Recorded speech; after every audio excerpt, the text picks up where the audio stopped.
Hi, this is Pat McDonald, your host for Vote for Vermont, where our tagline is Listening Beyond the Soundbites. Joining me in studio today is Paul Costello, retired executive of VCRD, and a facilitator. If you will remember, Paul facilitated 3 community meetings for Montpelier. Mm-hmm. You weren't involved with Barrie, just Montpelier, correct? I did go over to Barrie for one meeting, too. Did you? Oh, well, I thought so, the original meeting. So, trying to digest the governor's idea of the North End development and have public feedback There you on go. what Well, could be welcome done. to the show. Thank you so much, It's Pat. very It's great nice to be here. here.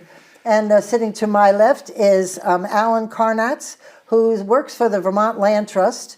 And Paul and Alan, together with a few other people, went to Nepal, believe this or not. How long were you both gone? You said you took off a month from work, but... Yeah, we were there a little over 3 weeks. Oh, that's amazing. Wait till you hear this. And during the show, we're going to be showing some pictures that were taken during the trip so that you get a feel for the amazing mountains and the views. Just staggering. Absolutely beautiful. So welcome, both of you. Thank you. Thanks, Pat. Welcome. This is great. So we'll start with you, Paul. Could you tell a little bit about yourself and maybe tell them what VCRD is, since I didn't say that? No, that's okay. The Vermont Council on Rural Development is a facilitator organization. It's provided neutral facilitation. We're not Republican or Democrat. We don't think we know better than the people we bring together. But we've worked with about 100 communities with intense 3-4 month long processes to help a town come together, set directions. And then we've had a fantastic board over the years. Pat, as Secretary of Transportation, was on that board. And the board listens to the communities and says, what are the things that add up that we should be sharing with the governor, sharing with the legislature, that could help the state move forward and address fundamental issues, from broadband to the working landscape to downtowns and what they need for the future. So it's the best job in Vermont. Totally. Love the work. And then you tried to retire, and then they dragged you back. Well, I've you done did a odds great and job. ends of things to, like any volunteer, but it's been great. Well, and you led 3 of the listening sessions after the flood, which was very difficult. Yeah, I'm on the board of the Montpelier Foundation, which worked really hard to raise funds for downtown recovery in Montpelier. And we also sponsored these forums and That's great. And helped to build the new Commission on Recovery and Resilience that's working to follow up and work with the public to really make everything practical, to drive pieces of work forward. And those were very successful because you had several hundred people in person, and then you had a couple of hundred people on Zoom. That's right. Over 1,000 people participated. That's great. Yeah. Amazing. And Al, could you talk a little bit about yourself and the Land Trust? And I know that you're very passionate about farmland conservation. Yes, which I've been doing about 30 years, probably hundreds of farmland conservation projects in the Champlain Valley. And Paul and I have crossed paths over the years because we sort of cross-pollinate between his working lands work. Right, of course. And so, yeah, my work has just been specifically working with landowners that are interested in conserving their land. And so I put tie all the ends together. The process takes a couple of years. So you get pretty familiar with the families and the farm, the land. I think actually I have the best job in Vermont because I get to conserve all this farmland and trying to keep Vermont looking like Vermont and actually trying to support our agricultural base, which is really so much of what Vermont's about. That's great. That's what we're known for sure. Absolutely. I know in my town of Berlin, we used to have, I forget the numbers over there, 7 or 9 farms. Wow. Yes. There's only 2 or 3 maybe left. But Ensign Tebbets tells me, Secretary of Agriculture, that we're still producing the same amount of milk because of technology and the new equipment and stuff, which is a good thing. Exactly. Yeah. And maple syrup and all of the other things we are known for. Al won't say this himself, but probably Al has been the point person for conserving more farmland in Vermont than any other individual in history. So thank you. Pretty amazing. Yes, and still going. Not done yet. I'm not done yet. That's good. I think those cows are trained. When you ride through Vermont, it's like everything you see could be a calendar with the requisite cows on the hills. And I said to Bruce, they're all trained. I think they drop them in the morning and say, you stay there Right. for the tourists. It's so Yeah. cool. And one of the things we've put more attention on over the bunch of last few years is really trying to place young farmers on farms, because Yes. that's going to be critical as we move ahead. The average age of Vermont farmers are close to 60 and nationwide. So what we're really trying to focus on is trying to keep the price of the land down so it can be affordable as well, and then trying to match farmers with that, working with landowners that are ready to move on. So we've been pretty successful with that too. You both went to Nepal for 3 weeks. And how did this all get started? You guys went together, and I think that's great. Well, we'd had a friend who'd gone a few years ago, probably 3 or 4 years ago. He'd wanted to go his whole life. And I've always been interested in the biggest mountains. And Al and I have been hiking and skiing together for 40 years or so. And a friend of mine last year, out of the blue, said, do you want to go to Nepal? And I said, sure. And so we went on this loop, or this trip that went up to the town of Gokyo, which is about 15,000 feet, climbed over a big pass and came back down. But when we're up there, we're looking across at Mount Everest, we're looking across at this enormous circle of the biggest mountains in the world. Right. And I got back and I kept thinking, gosh, that's the place to go, is on the loop over there. And Right. we'd avoided the Everest Base Camp trip, which is sort of straight up to Everest and straight back down. And it's incredibly popular and incredibly crowded. But there's another trail that's the Three Passes loop, which climbs high, does some training hikes up little peaks, and it's really the most comprehensive thing you can do, other than trying to climb a big mountain like Everest, which is beyond us at this point. But then I mentioned it to a couple people, and Al thought about it and agreed to come. And so it was me and Al, and then our guide Sanam from The Monkey Travels. And if any of your viewers want to go to Nepal, The Monkey Travels is incredible. Yeah, check them out online. And you told me that he took a lot of pictures, and they're on his website as well. Yeah, correct? if you want to go to The Monkey Travels, Right. it will bring you to Sanam's pictures, which are great. He actually has an ad He with did me a and Al. promotional Oh, did video. you He did really? he did a 1-minute promotional video for his company. Oh, excellent. We just saw it a couple weeks ago. Yeah. Oh, that's cool. He's a and really he great. was be called a Sherpa, is that or not? Well, a Sherpa is actually a member of the Sherpa tribe. Oh, But when you think about what we think of a Sherpa right. doing in terms of helping move the loads, be a guide, knowing the mountains and having expertise, he's got all of that. And he's married to a woman who's a Sherpa. oh, cool. So there's like 50 tribes in Nepal, and they're all a little different, but they have a lot of skills in. Yeah, he served that function, and he's been on High Peak on as well. Everest? You know, Oh, so is he's that done right? some mountaineering. Our guide has. Oh, wow. But we didn't ask him to do that. So how did you all adjust to the altitude? Because I was telling Paul, I went to Vail on a business trip for motor vehicle commissioners, and 2 of them had to leave because their headaches, they couldn't move. I mean, they're breathing, and they sent them back home. But did you, that's a little shorter down than Everest, I think, Vail. Right, it's probably Little 10 lower. to 12, 13,000 feet, but we were at 15 plus. Wow. With our highest elevation was about 18 and a half, closer to 19. But every person is different. It feels like you can talk to people that are in incredible shape and think they can conquer everything, and they would have problems, and other people that may not be as fit, they're fine. And personally, I think we were set up well to acclimate well and not rush in. And I didn't have any outward signs. I had one incident further on in the trip, but I didn't have any real nausea or headaches. But it does take a toll. Well, I'm you sure it forget. does. Well, you cough. And I coughed. Yes, really? Yes. Our guide was good because he kept on, his mantra was really just go slow. Just go slow. Slowly. I don't care how good a shape you're in, just go slow. And you had talked to me, let me get that right, hike high, sleep low. Did that have to do with the altitude and Part of the sleeping, or- acclimation or is just- that you don't go up like 3,000 feet in a day. Right. You try to go up 1,000 or 2,000 feet in a day. And lots of times you'd go up that much, and then you'd stay there 2 nights, and you'd climb up someplace. so you acclimate. So you're getting used to being up high, but then you're coming back down to sleep. Supposedly you sleep better, and you're gearing up step by step. It used to be, and still some groups take 10 days to go from Lukla, where we flew in, to Everest Base Camp.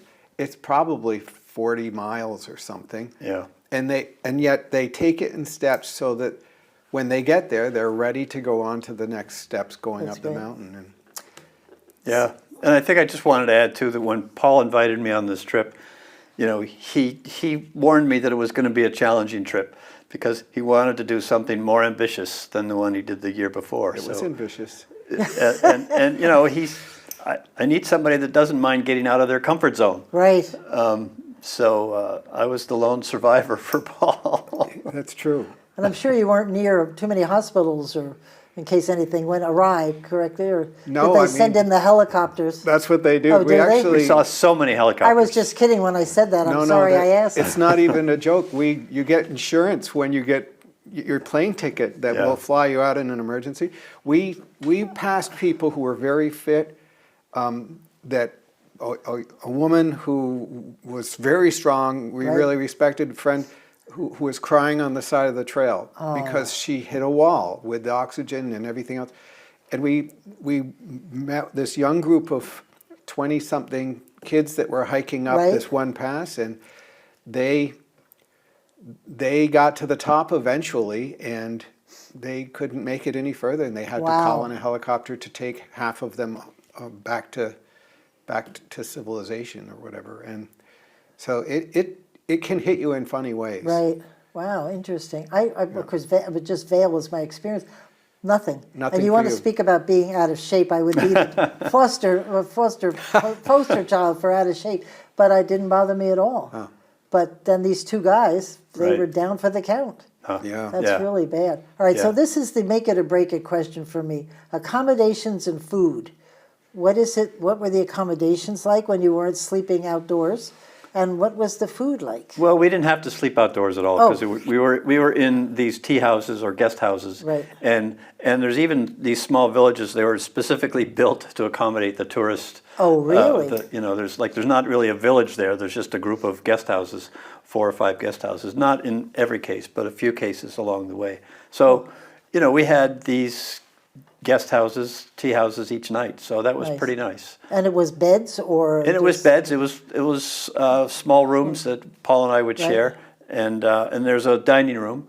Nice. So we were fed each night. Great. And most of them had a pretty good menu. Cool.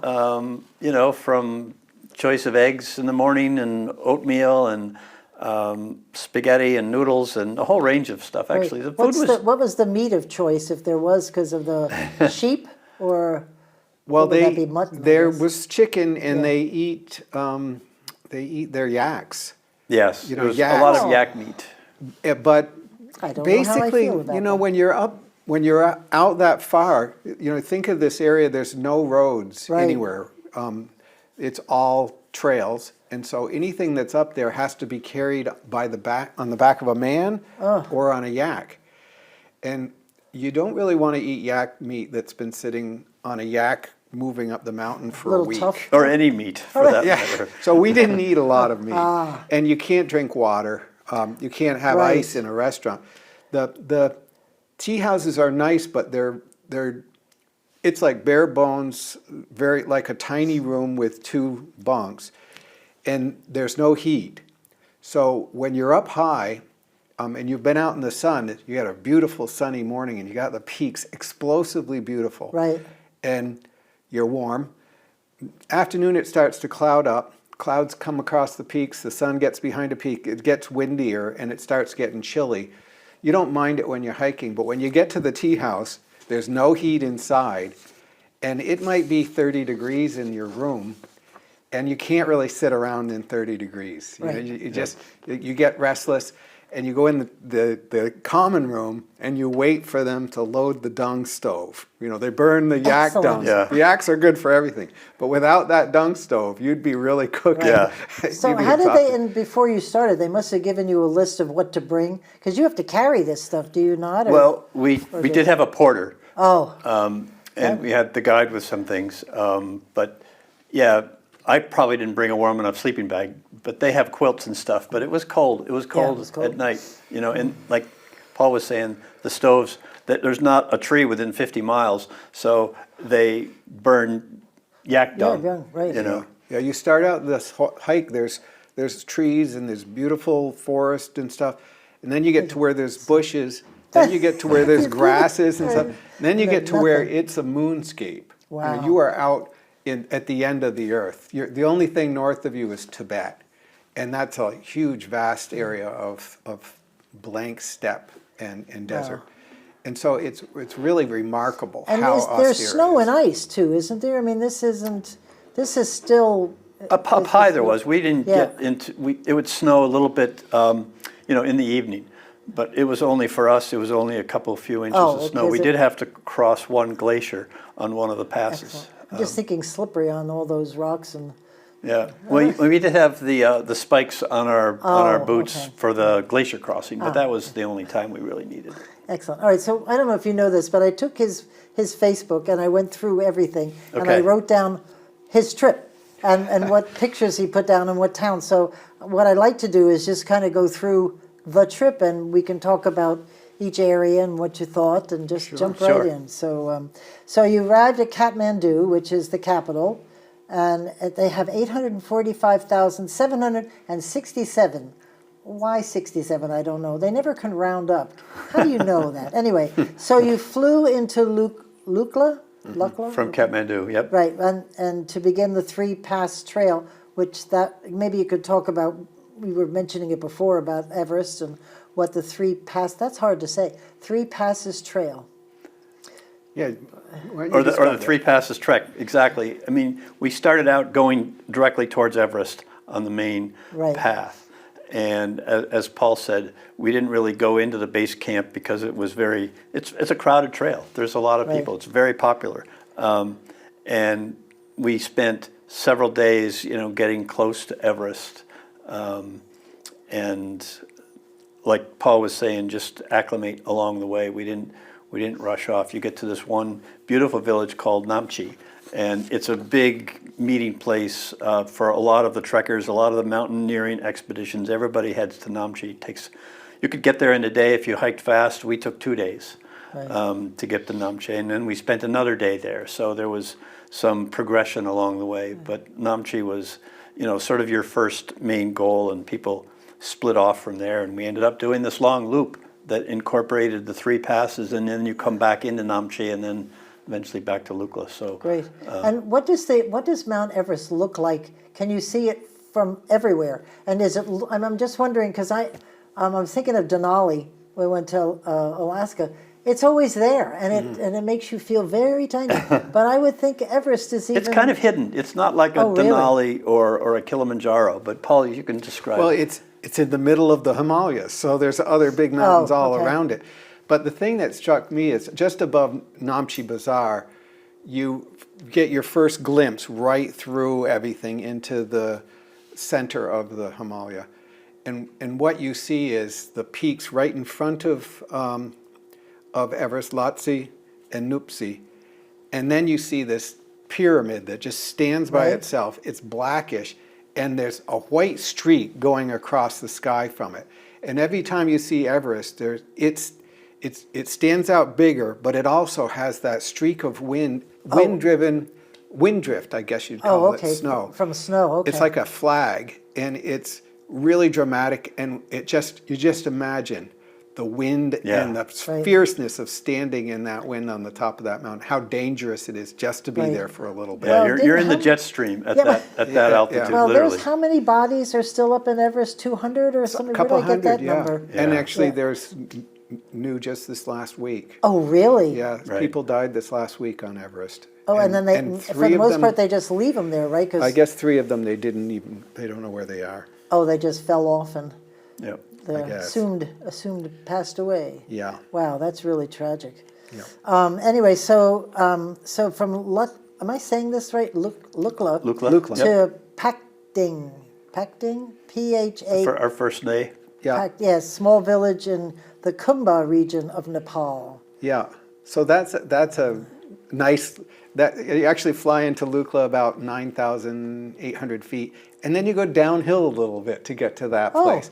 And it's just sort of like you get used to the environment, the village, you know, what a village is like and stuff. And it's a nice walk, and it's nice not to stay in Lukla and you know, get out. I would imagine the people are very gracious and good, nice to see you, because you're their economy, right? Oh, very much so. If you didn't go there, Right. what would happen to them? Yeah. So they've got to be fairly nice and pleasant and glad to see you, correct? Yeah, Nepal has built up an incredible, successful tourist economy. I bet, on all the hikers, Yeah, because the trekkers. that's it. Yep. And you mentioned this, the Namchi Bazaar, that was sort of next in your list. And you said that most Sherpas in the tourism business, this is where they mostly come from the Namchi Bazaar. When they use the word bazaar, is that like what we know, like a mall? Or is it a little smaller than perhaps a mall? Yeah, I think the name actually, bazaar, probably does Means something else? No, I think it does Oh, mean oh. it's like a marketplace. Yep. And it is a regional marketplace. People bring their eggs and meat and other stuff and have it at least once a week, like a huge farmer's market. Oh, nice. But it has that end of the economy, and then it has North Face and stores like that. Patagonia. Oh, no, and- like our North Face. Oh, yeah. Oh. And all the not darn tough socks yet, but they have give smart them a wool. They gist. have smart wool there. Yeah, and people come off the mountain. You think about all those expedition guys who buy tons of stuff, and a lot of them don't need it to go back to the States, and they'll sell it to stores. So there's all this used equipment and used clothes, and people give their guides and porters some of their clothes sometimes, and so it's just an interesting. But the thing about Namchi is that not only is it like functional that way, it's also incredibly beautiful. There are mountains right around it, and it's tucked into this natural bowl, the half of which is just nothing there. It's like a cliff that looks out into the wild of Nepal, but it's like this set of tiers of houses and tea houses that's quite beautiful. So do they have seasons there? Is there winter, summer, winter, spring? I mean, Yeah, there's definitely a season. I mean, for the trekkers, there's two seasons of like October, November, and then actually March and April. Oh, cool. Because once May, or even into May, but once you get towards the end of May, then the monsoon season starts, and then it rains just a lot of June and July. Right. And the mountaineers mostly target early May to do a lot of their ascents, or even in the middle of May before the monsoon hits. So we were there in mostly the month of April, but it was cold. Once you got past Namchi and you got into higher elevation, as Paul mentioned, most of our rooms were below freezing at night. But at least the dining rooms were warm. You wouldn't want to be there in January. And in fact, most of the places up high are closed. There's no one And up is there a sort of, like when we burn wood, the smell of wood is lovely. Is there a odor that goes with the yak? It sounds like a joke, but our guide Sanam and I were walking along, coming down, and we found some sage, and he showed me all these different aromatic plants, and I said, well, that must be why that dung smells so good. That's what it's eating, for sure. And we had a good laugh about it. Yeah, that's good. Yeah. Because there is nothing like a good It's a little bit wood-burning like the fireplace. smell of peat in Ireland. Oh. It's got not that. offensive at all. Yeah. When you think Yep. about it, it's just dried carbon at the point that they're burning Right, it. It's not. right. Well, they use that out in the Wild West here in America, right? For years, the Yeah, all over buffalo the- and The buffalo, oh, yeah, same. all that stuff, Yep. right? And they I have stack to it tell up. you, this is a story outside of this, but first trip I went to Basel, Switzerland with my company, and I'm sitting in this beautiful little cafe, and we're having, something drinking, and I look over and I went, oh, come on, McDonald's. Oh. I'm like, seriously, people? Now, they made them make the sign fit in, so it wasn't the sign that we know, but I It looked a little more Swiss, Yeah, perhaps. exactly. It wasn't sticking out in the sky, but I'm like, oh, please. But anyway, so then you went on. It was a Sherpa village, Dingbouche. Dingbouche, Dingbouche. Yep. Good for me. Yep. Yep. And they learned. I can't imagine with growing up learning. They must put these kids to work very young to learn all these skills. Just like 12 years old, you're out on the trail, right? Yeah, the education system for a lot of the older kids, students, they go to Kathmandu if they can. Oh. But they have to pay for their education.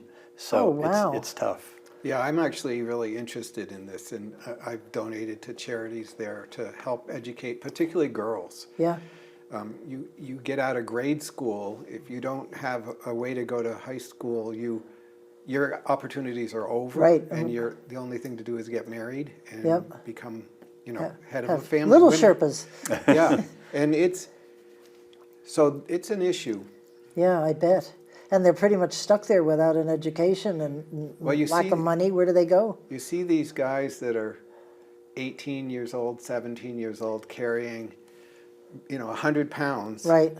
Steeply up the mountain Yeah. every day, and it's like they're a beast of burden, and you think, what are the opportunities for this person to better their Right, lives? right. And without an education, it's really tough, and it's hard to save money, and the Yeah. pay is low. The tourist economy does help Yeah, for in sure. lots of ways, but the biggest source of income in Nepal is from people leaving and sending money home.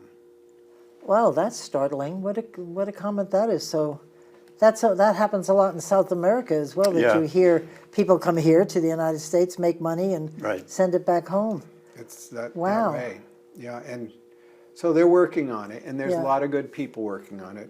Our guide Sanam and his wife are real leaders in the community and are very proactive, and they're trying to build their business so that they can raise a family. Great. And just have tremendous respect for them. Yep. The Monkey Travels. Anyone, Yes, anyone the who Monkey wants to Travels. go there, contact the Monkey Monkey Travels, Travels. or even reach out to me or Al, and we'd That's Yeah. great. give you Put you in advice and touch. connect you. Yeah. That's Yeah. great. It was That would be amazing, nice. Sanam, our guide, as we'd pass other groups or other groups would pass us. I mean, there was such a community there. Like Sanam knew almost Oh, they every, must know everybody, right? every other guide, every Right. person. He was We so, called him the mayor of the Kumbh. yeah, yeah, totally. That's great.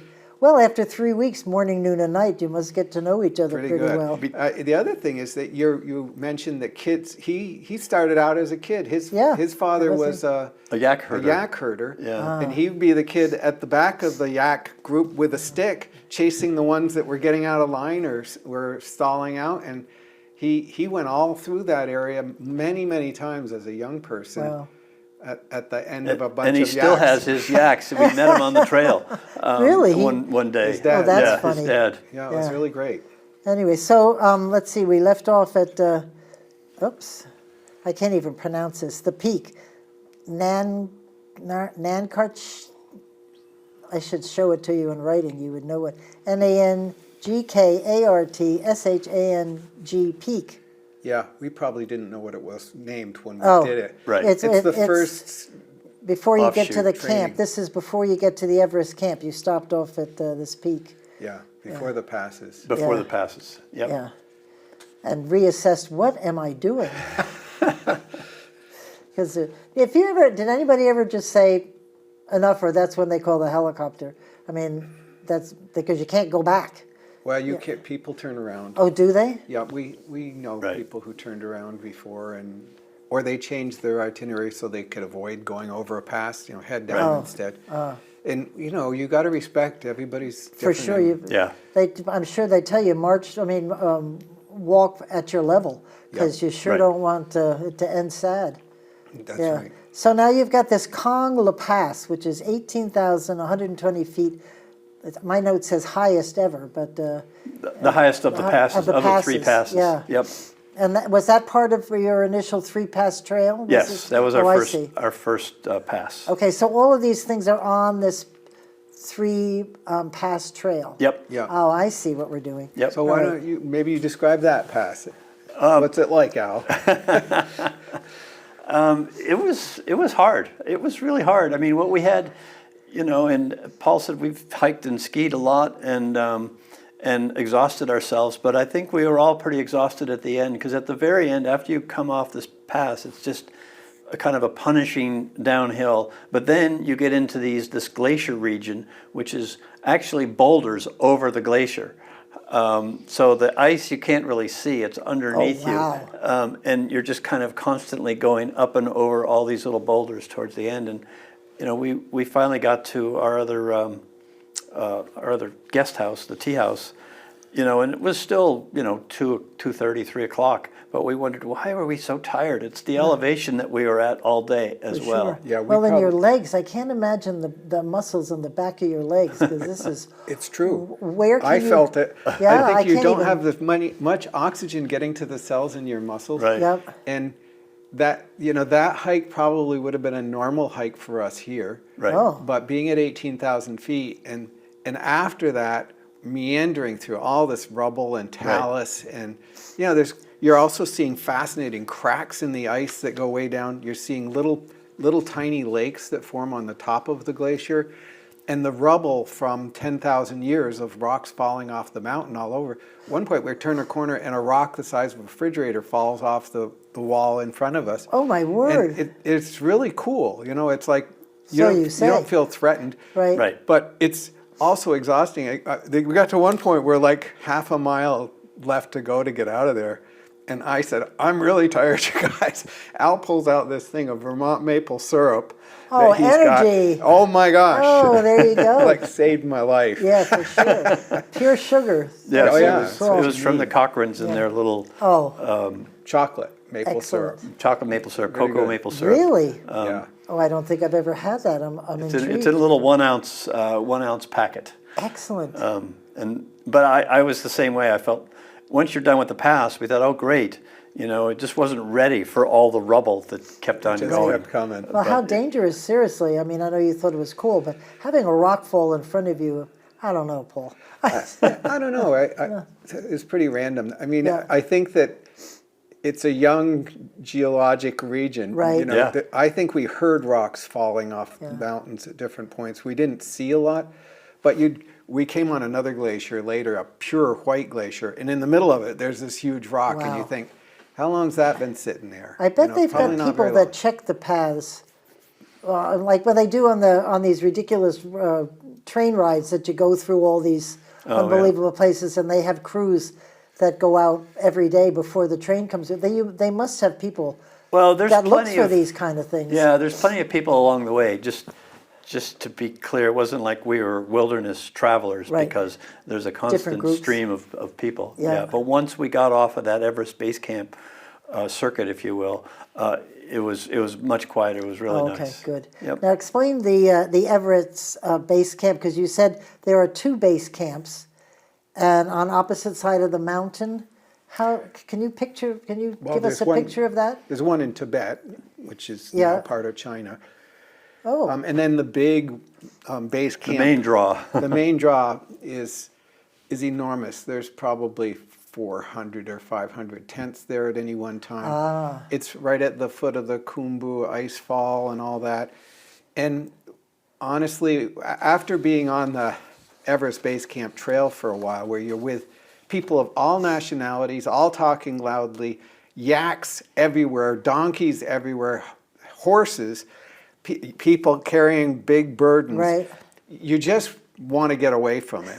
So we had the choice of going like an extra mile into Everest Base Camp or climbing Kalapathar, which is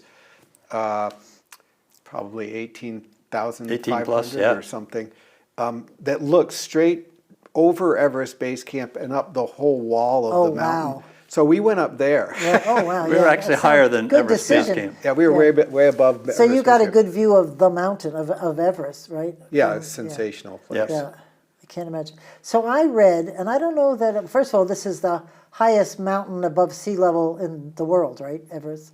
But I read, and I don't know if we talked about this, how long can you stay in the Everest death zone? And it said not more than 16 to 20 hours. Does anybody know what the Everest death zone is? Is that, you don't? I'm not a mountaineer and never Oh, have been anywhere didn't sound close to good. that, but I think it's like over 23,000 feet or something. Oh, in I that- see. in So that after a range. while, you just, Yeah. Your body is breaking down Yeah. when you're above at that level. Without additional oxygen, you can't take in enough food right? to sustain yourself. Your cells aren't getting enough oxygen. And so it's a limited amount of time you should be staying up there. I think people have stayed much longer. You know, there's a series of camps, Camp 4, Camp 5, that Right. are above that level. And people who are doing the climbs sometimes stay longer. Yeah. But if you get hurt up there, Yeah, or forget it. you know, people hit walls where they sit down and they can't get up. Right. And Yeah. their friends can't lift them up. Because when I read this, I was thinking about, when people freeze to death, you just freeze to death. It's just very slow. You don't even know it's happening. It's just over. And I'm wondering if this is similar to that your body just, that's enough. You don't feel pain necessarily. You just sort of, Yeah, probably Yeah. that's what I'm kills sure a they lot of make people you, there. let you avoid this area. Well, Anything right. called the death zone to me We would weren't be, even close to Yeah, that. but good. I mean, our guide brought a canister of oxygen just in case of an emergency. Oh. If we got into a place where, we felt like we really needed some help or had some sickness going on. Right. Because the main thing, if you have altitude, you just go down. Right, But if you right. couldn't go down fast enough, he, brought this can. We didn't need it or anything, but he just brought that as a safety. well, that's like, what do they get when deep sea divers? And they come up The too bends. fast. The That must bends. be the same sort of Yeah. thing where they tell you to come up slowly so you acclimate. Is that sort of the same thing? I or think you different? go down as fast as you Get can. Get it me will hurt out of you. this. Unbelievable. I do too much reading. It says, what is the deadliest mountain in the world? Annapurna. Annapurna. Annapurna, Right. sorry, Yep. which is in the Himalayas. And we'll just move on from these words. We'll move on to better things. And it has the Everest Valley. You went there, and that must have been beautiful, I'm assuming.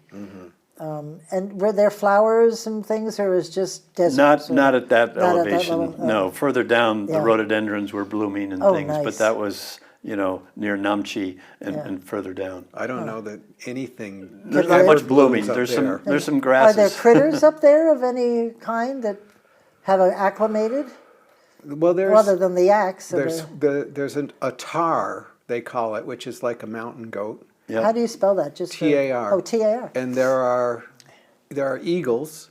I don't know that they go up that high. Yeah. We saw them about halfway up. But honestly, it's so harsh. Yeah. It looks like a moonscape. It's talus everywhere, rocks, just chunks Yep. and rocks, not a bush. So it's incredibly inhospitable, to plants But and you'd go animals. back in a heartbeat, wouldn't you? I'm not sure. Oh, really? I mean, I loved it. Your face just beaming while both of you, while you're talking about it. To me, it's explosively beautiful. It's like as beautiful and complex an environment as you're ever going to experience. And I love the whole thing. I love the culture. I love the religiousness, which we'll probably Right. talk about. Yeah. But I've done it twice now, Yeah. gone out there, and it's harsh too. Yeah. And I don't know that I don't know that I've got 10 trips to Nepal in me, and there's other places I could go. Yep. So I'm pretty happy with it. Yeah. Well, I'm still struggling, and the pictures helped a lot, which we were showing people as we're talking. They helped a lot because it's hard to envision the magnitude of what we're talking about here. And now Mike Smith climbed Mount I Everest. know, yeah. Do you know Mike Smith? He was No. Secretary of Administration under, oh my word, Snelling? No. Jim Douglas. Jim Douglas, of course. I'm sorry. Oh, I apologize, because they were over at the Treasurer's office together. Yeah, Mike was the Navy SEAL. It was and Navy he's SEAL. a serious, Yeah, I mean, serious that's a guy whole about different everything. Yeah, no, realm. well, he came in. We I were on remember a pretty calm trek in comparison. Yeah. when he came back and he was in the State House cafeteria, everybody just went ballistic, asking him Yeah. all kinds of questions and stuff. But to him, no big deal. What the heck? To me, be a big deal. So there's a place called the Heart of the Himalaya. And that sounds to me like it must be some kind of like you were talking about, a bowl of, does that ring a bell? It was on your website about a place they called the Heart of the Himalayas. I might have used that just to describe the Oh, area around okay. Yeah, Everest. I mean, the Khumbu region where we did our 3 passes trek could easily be categorized as that. Oh, okay. Because Yeah. you are in the heart of some of the highest Yeah. peaks. Well, could we just stop for a minute and talk about the religion? Because I think you were saying that on the path there were symbols, religious symbols, and a lot of and praying. the prayer wheels. Yeah, Yep. the prayer wheels. Yeah. When I went the first time, Al and I one of our very best friends was very ill with cancer. Oh. And he had gone a couple of years before. And so I was thinking of him the entire time I was there. And when I came to a prayer wheel, I would spin it. And everywhere you go, every village entrance, every house practically has prayer flags. They have mani stones, which are these carvings. They're kind of like a gravestone, but with words on them like words from sacred text or meditations. And they're stacked everywhere. They're all broken. There may be, some of them are 1,000 years old. Nice. And there's little stupai and little temple-like buildings, and then real temples where, nuns or monks live. And so everywhere you go, you're walking through this stuff, which is all like essential to people's thinking. And they don't have a religion. They're mostly Buddhists up there, so they don't have like a religion with a catechism.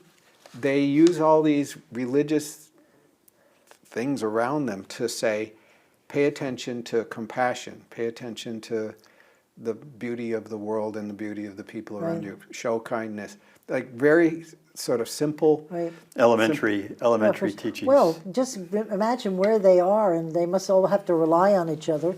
You can't be having neighbor fights because you all need each other. Yeah. And you're surrounded by the glory of God, and must humble you a little bit, I guess. I think that's the way people feel. Yeah, so I would think I would it's feel a very that way. beautiful sort of setting. And the word, what do they say? Namaste. Namaste. When they pray, Namaste. Yes, namaste. Like it's like you're constantly saying, yeah, I see you, you're important, you're cool, I like you, or whatever. Like it's a little bit more than just hi. It's reassurance. Yeah. Right, that all is well. So when you were walking, you said you went over to China. Was that?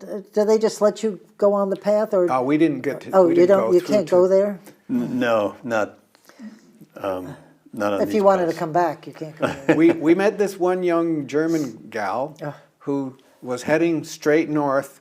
She had camping gear she'd never used before. It's the most inhospitable place in the world. Right. And she was just going out. And without By a guide, herself? yeah, without a guide, Oh my word! into really uncharted, uninhabited territory, and it was an old trail that went to Nepal. It went Tibet. over to Tibet, over to Tibet. China. There's a and pass. You're wondering, what is she doing? You ask her what you're doing. Well, she's I worry doing, about people that go over there anyway, and then they wind up in jail. I'm like, what are you thinking? Yeah. Stay home. Hopefully she had enough okay. food. Yeah, right. Wow. and could start her. Yeah, because I stove. would imagine they would want to Right. know who's crossing over and see how long you're staying, and if you Yeah. go Well, back. in this case, there was no border crossing. It was just just a open. barren pass. Yeah. Oh, maybe not. Anyway, but the thing I like, cows are sacred, Yep. right? And that's cool. And they also, blackouts called load shedding. Oh, I just did a radio show this morning that you heard with Meredith Anglin about rolling blackouts are coming to not only to Vermont. In New England. And in New England, right. And so they had them there to preserve. Why would Well, they their have them power there? structure is pretty rudimentary. Yeah. And they have surges, so they Well, have... describe what Kathmandu's power looks like. Oh, gosh. Oh, what? It's bizarre. If you were ever worked for a power company or even an electrician or anybody, there's just power lines. There's just electrical lines just everywhere. Phone lines, but they don't really have phone lines because the cell service is so good. Everyone has a cell. Oh, really? So Cell phones? They skip the whole. They skip the whole evolution of running a telephone line. Wow. And now everybody has cell phones. But their electrical lines are just everywhere in the city. It's like mind-boggling. Piles of Yes. them. Oh, It's like- really? Yeah. It's like a neighbor will cut and splice and hook into Just- the wire, and Yeah. who knows who's paying the Well, bill for all exactly. these Right. wires. And Right. And they all have cell phones. That surprises me since money is not. The cell phone coverage, even in Nepal where we were, our guide and all the guest houses had Wi-Fi. Wow. So you could be in touch. That's great. Yeah. So were you posting on your trip? Were you posting? That was everywhere we could. great. Yeah, maybe So- not every guest house had Wi-Fi, but most of them did. The Great. bigger ones. Some of them didn't work very well. Right. But they have these cell phones. You see these guys who are making a couple dollars a day. They buy a cheap used cell phone and they get an almost free Wi-Fi because they went to satellites that cover Right. the country. Right. And they're listening to Japanese dance music while they're carrying these Oh, yeah. enormous Oh, loads funny. up the mountains. You know, Yeah. and they stop and they're kind of hanging out together listening to music. And It's a small world, as they Yeah. say. That's great. It is. Now, I read that the Nepalese have their own calendar that dates 2071 as like today for them is 2071. So they're a little ahead of us in their calendar by just a few years. Is that true? I mean, I don't know Yeah, whether and I we read were it there. correctly. We had their New Year's Yeah. celebration. Well, you were there? Yeah, although Oh, we were tell on the us trail, about so there that. wasn't really any celebration with us. Just get me home safe. I guess in the villages it's There a big was- deal. And our buddy Sanam and the porters were kind of excited about it. Yeah. And I think they had a music night that night Yep. in the tea house we were staying in. But they couldn't do what they would do at home, which I think is like everybody gets together and it's a Right. huge party. Probably Yeah. parades or something, or like in Japan where they have the dragons. Yeah. You know, the, Oh, yeah. that'd I be think cool. they have music and dancing they? and That's stuff like cool. that. And That's lots great. of food. Now we're back to my. But you said you didn't know much about this, but weed grows everywhere there. Weed. As grows in ev- cannabis? As in cannabis grows everywhere Yeah. there. I read that, and but it's not available for buying or sales. So probably homegrown is. Somebody must use we it if didn't it's see there. any, and Yeah. Not I where we didn't were so smell it. much. Like you go to Boston, you know Yeah, you there's smell- weed around. Exactly. But we Yeah. didn't see any, and our guides are pretty. Actually, they're disciplined people. They frown on it. Yeah. Oh, They good really for them. frown on drugs, and they're not. They're very serious, trying to lift themselves up. Yep. And mostly they don't drink. They Yeah. don't have the money to do stuff Right. like that. You know, a can of beer probably costs $5. Ow. $5 for them is more Yeah, than a very day's great. wage. It's It's a it day's could be a wage. week's pay, Yeah. right, or Yeah. day's pay. Well, Yeah. and especially the kind of job they do, leading people over rocks and hills and dales. You wouldn't want to be Yeah. thinking you can fly. No. It may not be good. I wouldn't know weed if I saw it. That's how. They also talk a lot about the Yeti. And Oh, now the that would get the my husband there. Fictitious monster. Yeah. No, watch your mouth. It's real. It's real. It's real. In my house, we think it's real. Okay. My husband just watches all those big. You also fucking- go with Champ too? Oh, yes, for sure. Of course. For sure. We were talking, It's like- I was talking to my guide about walking backwards so that if a Yeti did happen to cross our trail in the snow, it would see my tracks and it would go after me going the wrong way. There you go. I had to think about that a moment. Yeah, but it's that really, was- I was really using my Yeah, but- brain Yeah. that day. I think they're this big compared to yours, so I don't know. They probably figured they could take you. But they have in where you were, they have the highest lake, Tilicho Lake. They have the deepest lake, which is Shea Paksundo Lake. That's the deepest lake in the world. Is that true? You're smiling at me. like- Well, I don't know if that's true right in Nepal, the deepest lake in the world. Yes, it said so in my. It said Okay. All right. that's the records that they have there, but maybe not. Maybe in Nepal. Oh, maybe in Nepal. I bet in Nepal, because I think, That could be. yeah. Could be the What is the highest. biggest, the deepest lake? Baikal, Lake Baikal in Russia or Siberia, I think. Oh, is- really? Oh, you would know this stuff. I don't. We did see some beautiful lakes, though. Yeah. I bet. Like I bet the water's just crystal because there's Crystal nothing there to clear. mess it up. Yeah. Right. Yeah, that's great. So when you look back, what is your best memory? I think one of my days of just rounding a corner. We did this continually, though. You know, you'd be on the trail and you would just round a corner, especially when we got off the main trail, when it was quiet, and just seeing this expanse on this Right. winding trail. I'm thinking of the time that we came down off of Renjo Pass, when it got really quiet, and you could just see that trail. And over on that side was just this amazing expanse of incredibly beautiful peaks. Inaccessible. No one's going up there. Right, There's no right. trail in there, you know, and it's just there. Yeah. That's a good one. For me, it happened almost every day was that moment. Like you'd get up, you do what you had to do. The conditions were cold. It was not, you know, you couldn't take a shower. You know, Or sleeping in your clothes. yeah, you're sleeping in your clothes, everything you got. Your 3 clothes weeks. are clothes are dirty. You feel a little rough. Yeah. You get outside and the sun is on a pyramid peak, and it's like, holy smokes! Right. Like that is incredibly strange and weird, and everything is lit up.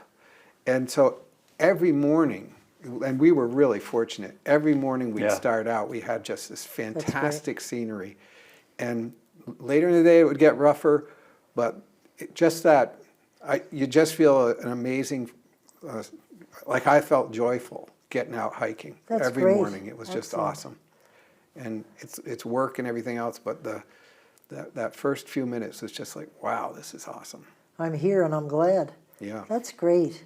That's very nice. So do they have like cows? I know in India cows are roaming around and nobody touches them. Do they roam around in the No, villages? there's or not much they're cows, pretty especially at that contained? altitude. There's no pasture. There's Oh, not that's easy true. places Nothing for to them eat. to roam. Yeah. But they have yaks, and they maintain their corrals, you know, in some of the places where you could see a big enclosure for the yaks, That's good. and so that they could easily collect the yak dung, so that they'd have something to burn. So that when you arrived in, did you stay in a city for a couple of days on your way before or after, just to kind of get the lay of the land of their cities? Yeah, we did on both ends. Oh, okay, great. We had an extra day in Kathmandu, and then Kathmandu. we came back and we flew from Kathmandu to New Delhi and then Great. to JFK. And was it beautiful? Like, Well, Kathmandu, Just like any Kathmandu other is city? a busy, noisy kind of. Some parts are fine, other parts not so fine. I mean, it's a busy Asian yeah, city. right?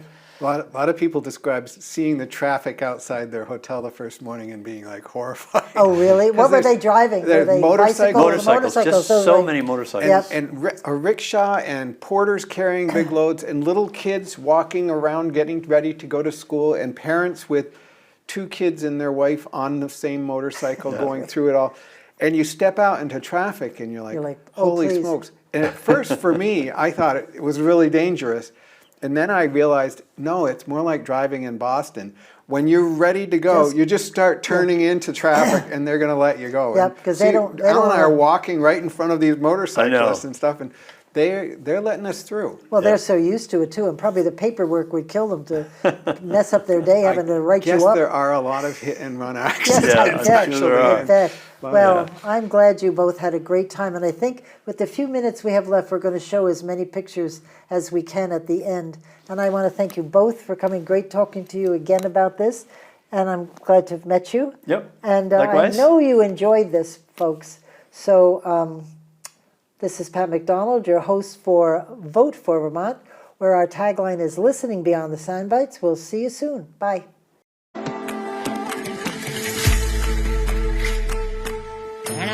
सपन में देखो या दूर रातो वली हर जी या दूर रातो वली हर जी राजुला मालू से यहाँ नल्लो स्वेणो हर सपन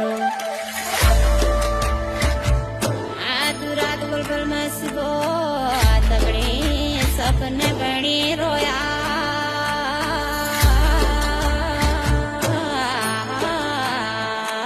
मालू शाही